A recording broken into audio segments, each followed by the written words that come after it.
Hello दोस्तों, मैं हूं अंबुज। स्वागत है आप सभी का डिफेंस एंड डिप्लोमेट्स। दोस्तों, कहा जाता है कि अगर कोई व्यक्ति कुछ अच्छा काम करने जाए तो सबसे पहले दिक्कत उसे उसके पटीदार को होती है। पटीदार माने पड़ोसी। और अगर दो पड़ोसियों में संबंध अच्छे सुधर रहे हो या संबंध अच्छे हो, जो तीसरा पड़ोसी है उसको ज़्यादा दिक्कत होने लगती है। कमोबेश यही स्थिति, यही माहौल अंतर्राष्ट्रीय संबंधों में होता है। अंतर्राष्ट्रीय संबंधों के झगड़े और वहाँ के जो विवाद और व्यवहार हैं वो पूरी तरह से मोहल्ले के झगड़े, विवाद और व्यवहार से लगे बचे रहते हैं, एकदम सेम सिमिलर रहते हैं। किसी भी बच्चे को या किसी व्यक्ति को अंतर्राष्ट्रीय संबंधों के बारे में समझाना है, बताना है, तो सबसे सरल और सहज उपाय है कि उसे उसके मोहल्ले के बारे में पहले समझाएं, उसके गांव के बारे में पहले समझाएं कि आपके गांव में आपका पड़ोसी आपके साथ कैसा व्यवहार करता है, पड़ोसी का पड़ोसी आपके साथ कैसा व्यवहार करता है, और जो चौथा पड़ोसी है वो इन तीनों पड़ोसियों के बारे में क्या सोचता है, किस तरह की अफवाह उड़ाता है। ठीक इसी तरह से उसको अंतर्राष्ट्रीय संबंधों का उदाहरण दे तो उसे समझ में बहुत जल्दी आ जाती है। मैं अक्सर क्लास में ऐसा करता हूँ और बच्चे एकदम सरलता और सहजता से समझ जाते हैं। कमोबेश यही स्थिति भारत और चाइना के साथ होने वाली है। दोस्तों, भारत चीन के बीच में ट्रेड डील एग्रीमेंट चल रहा है। उसको लेकर भारत और चाइना के बीच में ये एग्रीमेंट पे भी सहमति बन गई है कि क्यों ना हम सी रूट के अलावा ये जो लैंड बॉर्डर रूट है या जो लिपुलेख दर्रा है या पास है, उससे सिपकीला पास, नाथुला पास, ये जो चीन से हमारे बॉर्डर साझा होते हैं उत्तराखंड और हिमाचल प्रदेश में, इनके माध्यम से व्यापार करें। चूंकि ये नए मार्ग नहीं है दोस्तों, ये बड़ा प्राचीन मार्ग है। सिल्क रूट के समय भी इस्तेमाल होता था। यानी सोचिए कि ये ईस्वी पहले के मार्ग हैं। प्राचीन काल में चीन के जो व्यापारी हैं, जो यूरोप या अरब के देशों में जाते थे व्यापार करने के लिए, वो इसी रूट का इस्तेमाल करते हुए आगे बढ़ते थे। कुछ और भी एक दो रास्ते थे, पर यह रास्ता प्रमुख था क्योंकि ऐसे में उनको शॉर्टकट पड़ता था। और चाइना से वो आते थे, भारत के राजा रजवाड़ों को जो मार्ग का कर होता है वो देते हुए आगे बढ़ते थे। बदले में भारत के जो राजा होते थे या जिनके राज शासन काल में यात्री यात्रा कर रहे होते थे, उनको वो सिक्योरिटी देते थे कम से कमोबेश अपनी सीमा तक। तो ये माहौल बना रहा सदियों से, यानी कि ये सैकड़ों साल से भारत और चाइना इस मार्ग का इस्तेमाल कर रहे हैं व्यापार के लिए। भारत से भी जो व्यापारी चाइना जाते थे या साउथ ईस्ट एशिया की तरफ बढ़ते थे, तो वो इस रास्ते का इस्तेमाल करते थे चीन के बाद जो है कोरिया और जापान की तरफ जाने के लिए। तो दोस्तों, ये कितना पुराना मार्ग है, कितना प्रासंगिक है, कितना उपयोगी है, आप इस इतिहास के माध्यम से इसे समझ सकते हैं। लेकिन अभी हाल फिलहाल में क्या हुआ कि जब लॉकडाउन लगा था और भारत चाइना के बीच में डिस्प्यूट हुआ था, उस दौरान चाइना चूंकि चाइना की पॉलिसी रही है कि भारत के पड़ोसियों को अपने पक्ष में रखे, उन्हें पैसा देता है, बरगलाता है, जिसके माध्यम से वो भारत की घेरेबंदी करता है। तो अब क्या है कि अब परिस्थितियां बदल गई हैं। चूंकि जियो पॉलिटिक्स में किसी भी कंडीशन को या किसी भी स्थिति को हमेशा नहीं रखना होता है। कभी कोई दोस्त है, वही दोस्त कभी दुश्मन बन जाता है, जैसे भारत अमेरिका आज बने हुए हैं। जैसे दो दुश्मन दोस्त भी बन जाते हैं, जैसे भारत चाइना आजकल बन रहे हैं। तो ये स्थिति आ गई है। तो इसके पहले जो स्थिति थी लॉकडाउन के समय, या जब भारत वहाँ भारत के सैनिकों में और चाइना के सैनिकों में विवाद हुआ था, तो ऐसी स्थिति में क्या हुआ था दोस्तों कि चाइना ने नेपाल को भड़काया ये कि काला पानी का जो एरिया है उत्तराखंड वाला, लिपुलेख दर्रा के आसपास पूरा इलाका वो नेपाल अपने नक्शे में क्लेम करने लगा। ये सारे करतूत जो है चाइना के हैं। अब वही चाइना, परिस्थिति बदल गई है, अब भारत के साथ डील करने आए हैं कि हमसे व्यापार कर लो तो हम ये नज़दीक का पड़ेगा रास्ता, सस्ता भी पड़ेगा, श्रम भी बचेगा, समय भी बचेगा, पूंजी भी बचेगी। तो ऐसे स्थिति में जब वो व्यापार करने के लिए आगे बढ़ रहे हैं तो नेपाल खड़ा हो गया, बोला कि हम ना जाने देंगे, ये हमारा एरिया है।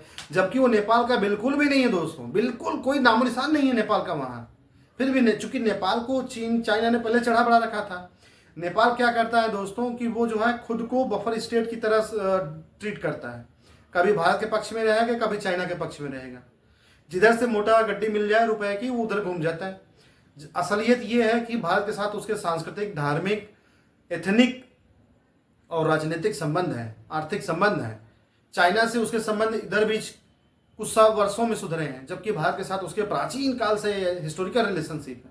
इन सबको भुला करके केपी शर्मा ओली ने चीन की बात मानी और वहां के पार्लियामेंट में एक सेशन बुला करके एक नया मैप पास करवा लिया, जिस मैप पे काला पानी और उसके जो सुदूर इलाका है भारत का, उसे नेपाल में दिखा दिया। अब इससे क्या हुआ कि केपी शर्मा को वोट बैंक बढ़ गया कि भाई केपी शर्मा है जो भारत से भी धमका के उसके जमीन ले रहे हैं, नेपाल की सीमा बढ़ा रहे हैं। अब नेपाल का क्लेम ये है कि जब ये नेपाल का है, चूंकि नेपाल ने उसे अपने मैप में दिखाया है ये नेपाल का है, तो आप इधर से रास्ता कैसे ले जा सकते हैं, इस रास्ते पे बिना मुझसे पूछे डील कैसे कर सकते हैं, जबकि नेपाल को ज़रूरत है एक जोरदार तमाचे की। क्योंकि जब तमाचा पड़ता है ना कुछ लोगों को, तो उनके दिमाग खुल जाते हैं। अच्छा नहीं नहीं, ये सही है। ये तमाचा मैं इसलिए कह रहा हूँ सब, क्योंकि हाल ही में मालदीव को एक तमाचा लगा तो उसके दिमाग ठिकाने आ गए। बांग्लादेश को भी तमाचे लग रहे हैं और उसके दिमाग ठिकाने आ गए, लेकिन भारत कह रहा अभी नहीं, अभी और लगने दो, जरूरत है। अच्छा, बांग्लादेश के साथ मैं एक और एग्जांपल बताता हूं। बंगाल की खाड़ी में समुद्री सीमा को लेकर के भारत और बांग्लादेश के बीच में विवाद उठा। बांग्लादेश चला गया आईसीसी, वहां से जो निर्णय आया भारत ने भी स्वीकार कर लिया, बांग्लादेश ने भी स्वीकार कर लिया, वो ठीक ठीक सुलट गया। अगर नेपाल अंतर्राष्ट्रीय संगठनों में अपील करेगा तो निश्चित रूप से मुंह की खाएगा, क्योंकि भारत के पास ये हिस्टोरिकल साक्ष्य है, प्रमाण है कि वो सारे इलाके भारत के हैं। इसे नेपाल क्लेम नहीं कर सकता। नेपाल 2015 तक, इसमें 14 तक कोई क्लेम नहीं था, 15 तक कोई क्लेम नहीं था। 15 में हल्का फुल्का कुछ इस तरह की सुगबुगाहट वहाँ हुई थी, लेकिन उसके बाद से जब से चाइना से हमारे कॉन्फ्लिक्ट ज़्यादा तेज हो गए, तब से वो उनके हम ये बातें ज़्यादा मुखर हो गई, राजनीति का चुनाव का मुद्दा बन गया। तो दोस्तों, इस तरह से भारत को धमकाने का या भारत को ब्लैकमेल करने का प्रयास नेपाल कर रहा है, जबकि ये बिल्कुल सही नहीं है। भारत को हमेशा नरम व्यवहार नहीं दिखाना चाहिए। कभी कभी क्या होता है ना कि बच्चों को सुधारने के लिए या के लिए भी थोड़ा सा थप्पड़ लगाया जाता है, थोड़ा सा उनको डांटा फटकारा जाता है। नेपाल को उसकी खास ज़रूरत है। पाकिस्तान डांट खा गया, दंड मिला उसे। बांग्लादेश और मालदीव तमाचा खा के सुधर गए हैं। अभी नेपाल की बारी है। कुछ लोग, कुछ विद्वान ऐसे हैं जो ये कहते हैं कि अगर आपको सुखी रहना है तो पड़ोसी को तंग करते रहो। शायद नेपाल और चाइना इसी ही अप्लाई करते हैं। तो इनके साथ कैसा व्यवहार करना चाहिए ये आप लोग बताएं कमेंट करके। दूसरी महत्वपूर्ण और बहुत ही प्रशंसनीय खबर है दोस्तों कि भारत ने अग्नि 5 का फिर से सफल टेस्ट किया है, परीक्षण किया है। अग्नि 5 को बताया जाता है कि ये भारत का एक ऐसा मिसाइल है जो लगभग आधी दुनिया से ज़्यादा के रेंज में कहीं भी फायर कर सकता है। भारत इसे क्लेम करता है ये 5500 से कम की दूरी का है, ना मीडियम रेंज बैलिस्टिक मिसाइल है, जबकि जो विदेशी मीडिया है इसे आईसीबीएम बताती है, इंटरकॉन्टिनेंटल बैलिस्टिक मिसाइल। देखते हैं, इस पर अच्छी बात है।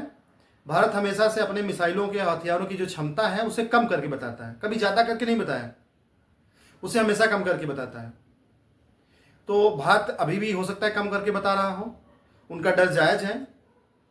इससे 3-4 लोगों को ज़्यादा परेशानी हो रही है, चाइना, पाकिस्तान और अमेरिका। रूस हमारा मित्र है, वो हमारे साथ खड़ा है, लेकिन कई बार से देखा गया है जब जब भारत की मिसाइलों का परीक्षण होता है तो अमेरिका, चाइना दोनों के पेट में दर्द होते हैं। दोनों ये जानने का प्रयास करते हैं कि कौन सी मिसाइल है, कितना रेंज है और किस तरह से ये कितनी इसकी स्पीड है, किस तरह से काम करती हैं। इसलिए जब भी भारत कोई मिसाइल का परीक्षण करता है दोस्तों, इनके शिप जो है बंगाल की खाड़ी में या इंडियन ओशन में घूमने लगते हैं, मंडराने लगते हैं।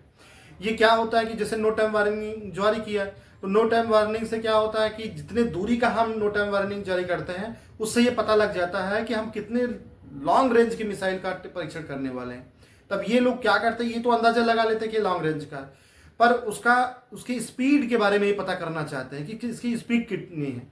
उसके स्पीड से उस मिसाइल की विशेषता को ये नापने का प्रयास करते हैं, जिसे वो रडार के माध्यम से कैच करने का प्रयास करते हैं। इसीलिए कभी चीन तो कभी अमेरिका अपने शिप लेके, खोजी शिप लेके भारत के आसपास मंडराते रहते हैं। ठीक है दोस्तों, आज हमने आपसे कहा था कि 2 महत्वपूर्ण विषयों पर चर्चा करेंगे। नेपाल को सच में फटकार की जरूरत है, और नेपाल का यहाँ रूठना या नेपाल का क्लेम करना इंडियन टेरिटरी पे बिल्कुल सही नहीं है। आप बांग्लादेश के साथ कंप्रोमाइज़ करेंगे, आप श्रीलंका के साथ कंप्रोमाइज़ करेंगे, आप पाकिस्तान के साथ कंप्रोमाइज़ करेंगे, आप चाइना के साथ कंप्रोमाइज़ करेंगे, आप नेपाल के साथ कंप्रोमाइज़ करेंगे, तो आप तो ख़त्म हो जाएंगे। फिर आपके लिए बचेगा क्या? अगर खुद को बचाए रखना है तो थोड़ा सा सख्त होना है। कोई चाइना का पड़ोसी चाइना के टेरिटरी पे क्लेम क्यों नहीं करता, बल्कि चाइना ही क्लेम करते रहता है, बल्कि चाइना ही क्लेम करते रहता है कि ये मेरा है, वो मेरा है, वो मेरा है। इतनी बड़ा देश है चाइना, छोटे छोटे आइलैंड हैं उसके अगल बगल में, उन पे क्लेम करते रहता है ये मेरा है, वो मेरा है। और भारत कहता है हम बड़े भाई हैं, बड़ा दिल दिखाते हैं। बड़ा दिल दिखा के वो लोगों के साथ उदार व्यवहार करता है और हमारे पड़ोसी हमें यही छकाते रहते हैं, धमकाते रहते हैं। अब बांग्लादेश को जिस तरह से सबक सिखाया गया, थोड़ा उससे ज़्यादा, यानी मालदीव को जैसे सबक सिखाया थोड़ा सा उससे और ज़्यादा कहे तो ठीक ठीक दंड देने की ज़रूरत है नेपाल को, उसे समझाने की ज़रूरत है। समझ जाए तो ठीक है, नहीं तो कोई और रास्ता निकाले, मामले को सुलटाएं, इस मामले को अंतर्राष्ट्रीय संगठनों में जाने से बचाएं ताकि ये उलझे न।